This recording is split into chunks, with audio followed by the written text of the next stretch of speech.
What's up, everybody? It's Nate. Wanted to shoot a quick video and let you know, first of all, my excitement and passion and enthusiasm for last week's lesson. This is we're in the middle of a series, Boy Meets Girl. We're talking about sex, dating, and relationships. And last week was just phenomenal. Last week's lesson was titled Love versus Lust, and we really went over what the difference is. Love, how it is purely unselfish, and it is giving, and it is all about somebody else. And lust has been sold to us by the world from the beginning, since the fall, as a counterfeit of love, because lust is all about me, and the world has done to distort those and to put them into the same category and say, yeah, you really do love somebody, when all you are interested is what can I get out of the relationship.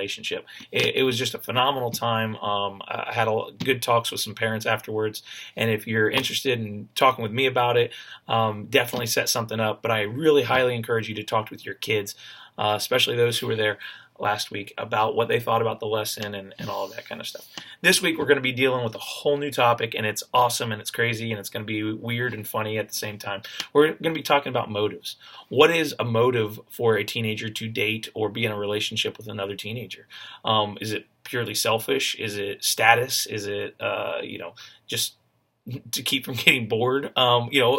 What's their motive? Why do they want to date, or why do they see that their friends want to date? We're going to be talking about that and what that means and what the ramifications of our motives are. I mean, that's behind pickup lines. Hey, you know what just whatever crazy pickup lines that you can think of or anything like that. It's all about motive, and that's what we're going to be talking about, and how can we have a godly motive when it comes to our relationships. With the opposite sex, with the same sex, with our families. It goes more than just sex and dating.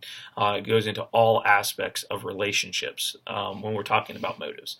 The second part we're going to get into is the age-old question, how far is too far? Now, this is something that maybe you as a parent have dealt with. My guess is each one of you guys, as a parent of a teenager, have in your mind where you would like the physical boundaries to be set for your teenager. Maybe for someone dating your teenager, or for your teenager dating somebody else. My guess is you already have a physical boundary in mind. Hey, you can go this far, but don't go further than this. And maybe that comes from your own past. It was set for, this is what was set for you, or this is your understanding of what the Bible says, or maybe it's from your own experience through hurt or pain. This is how far I went, and this is where I got really hurt.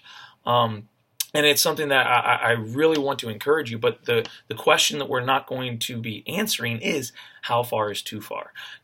Jesus was explicitly clear, and the Bible is explicitly clear, that sex outside of marriage is not a part of God's plan. And so that's what we're going to be talking about, but we're not going to be answering the question, how far is too far? Because God called us to a life of purity. He didn't call us to a life of pretty close to good enough. And I feel like that's what we've done as the Church Universalist. Said, listen, you can go this far without sinning, but just don't go any. You can make out, but don't go any further than that, because that's bad, or to just lead you down a path of destruction.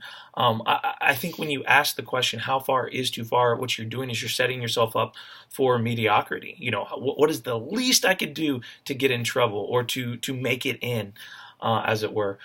So what we're going to be talking about isn't how far is too far, is how can I honor God in my relationships? How can I honor God with my mind, with my body, and in my relationships with the opposite sex, with friends, with family, everything like that. It's really all-inclusive lesson tonight, and I'm excited to be able to teach your students about it. If you haven't had a chance, go ahead and set up a meeting with me if you have questions, but definitely talk with your kids, your teenagers, about this. What is God's design? What have they been learning?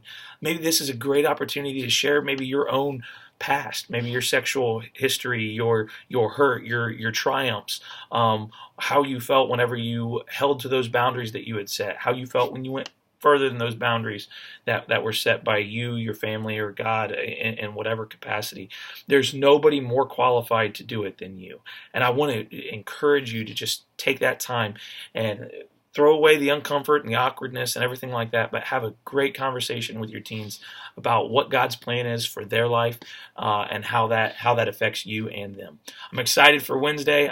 Looking forward to it. Pray for me. I'm praying for you. See you later.